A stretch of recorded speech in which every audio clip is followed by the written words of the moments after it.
సరదా రీల్ ఒకరి జీవితంపై ఎంతలా ప్రభావం చూపుతుందో చెప్పడానికి అమెరికాలో జరిగిన ఈ ఘటనే పెద్ద ఉదాహరణ. అమెరికాలో ఓ తెలుగు జంట చేసిన రీల్ ఇప్పుడు అంతర్జాతీయంగా చర్చనీయాంశంగా మారింది. వాషింగ్టన్ డీసీలోని వరల్డ్ వార్ II మెమోరియల్ వద్ద ఈ తెలుగు జంట స్టెప్పులు వేయగా నివాళులు అర్పించే చోట డాన్సులు వేయడంపై నెటిజన్లు ఆగ్రహం వ్యక్తం చేస్తున్నారు.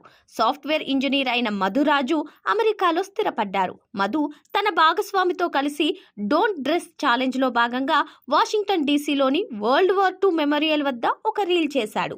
వరల్డ్ వార్ IIలో ప్రాణాలు కోల్పోయిన సుమారు 4 లక్షల అమెరికన్ సైనికుల జ్ఞాపకార్థం ఈ మెమోరియల్ను నిర్మించారు.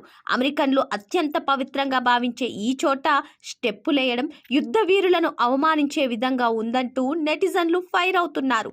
దీంతో వెంటనే ఆ రీల్ను డిలీట్ చేశారు మధు. అమెరికన్లతో పాటు ఇండియన్స్ కూడా వీరిపైన ఆగ్రహం వ్యక్తం చేస్తున్నారు. వివాదం ముదరడంతో అమెరికా ప్రభుత్వం దేశం విడిచి వెళ్లాలని ఆదేశించడమే కాక అతని H-1B వీసాను రద్దు చేసింది. వీసా రద్దు చేయడానికి వేరే కారణాలున్నప్పటికీ ఈ రీలే మెయిన్ రీజన్ అంటున్నారు నెటిజన్లు.